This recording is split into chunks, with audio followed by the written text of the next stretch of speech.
To know oneself is a luxury among the living and the dead. We take advantage of the fact that we know our place of birth, where our family is from, and where we're going. We take advantage of the very blood in our veins. But in the Mignolaverse, many characters don't share the same luxury, and because of this, we get a glimpse at their lives in the perspective of those who wander this earth as unknowns. One such person is Abe Sapien, a top agent of the BPRD and a man out of time. This video, along with others, will be an account of Abe's life.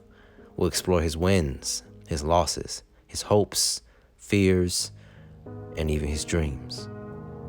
Abe Sapien is Hellboy's right hand, a brother in arms, and one of the most significant characters in the Mignolaverse.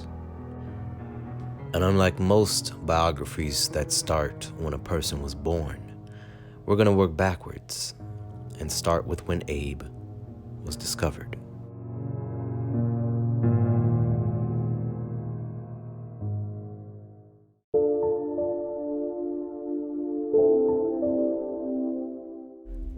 At St. Trinian's Hospital, plumbers began work on a broken pipe when they happened upon a hidden basement room.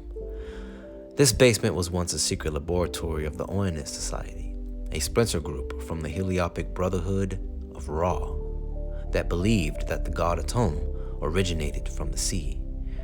Abe was found unconscious but alive, floating in a sealed tank of water. A scrap of paper pinned near his tank read, Biography of Abe Sapien, April 14th, 1865.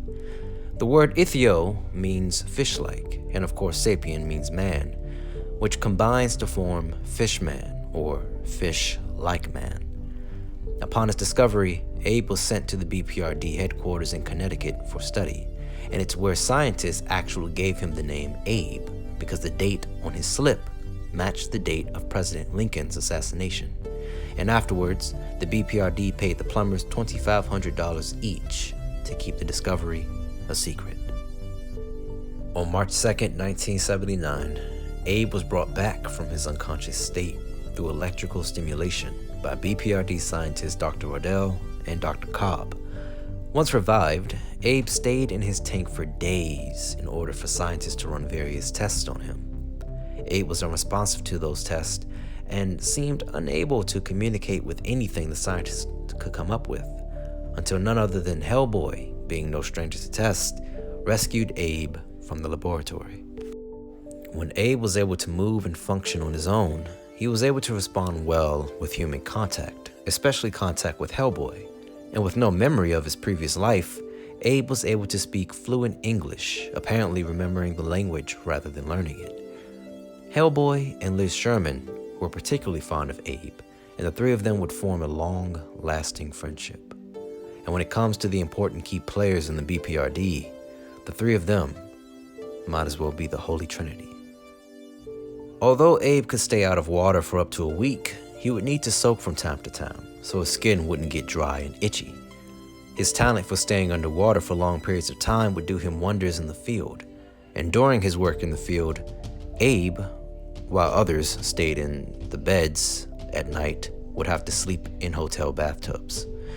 Hellboy quickly convinced the BPRD director, Trevor Burdenholm, to let Abe come along on minor field operations so that Abe could learn about the world outside of the Bureau. And between April and June of 1979, Abe was Hellboy's constant companion. Where Hellboy was a popular figure in the public eye, Abe was more reserved. His discovery was never revealed to the public, and as a result, he kept himself hidden at times when he and Hellboy would go out on investigations. Hellboy, despite his appearance, had a lot of personality and never cared what people thought about him. But because Abe didn't grow up being a part of the world, he wasn't as open to people staring at his looks. Because of this, he would wear a trench coat, a hat, gloves, and sometimes sunglasses and a false beard. In a way, this reserved attitude worked to his advantage with his peers. Abe was seen as cold and aloof by his fellow agents, and they saw him as better mannered than Hellboy.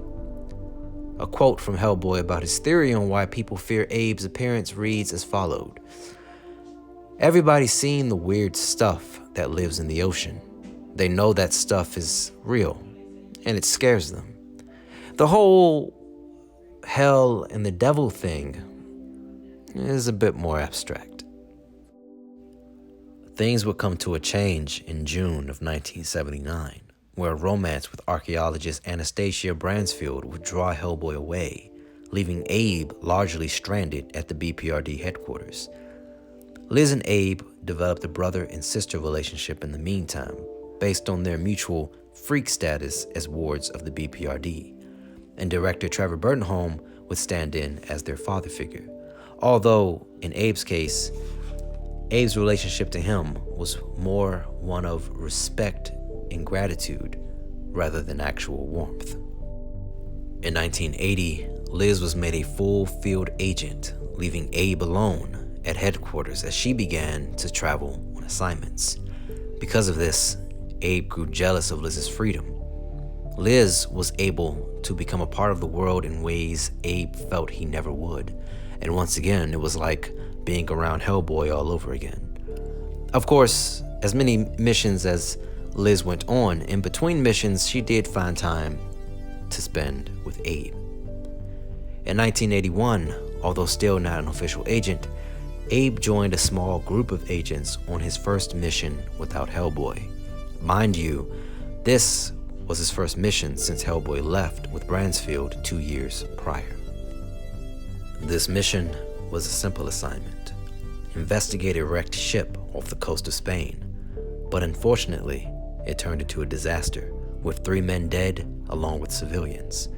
And while there were many deaths and dismemberments, Abe did prove himself, and as a result, was made a full-fledged field agent that March.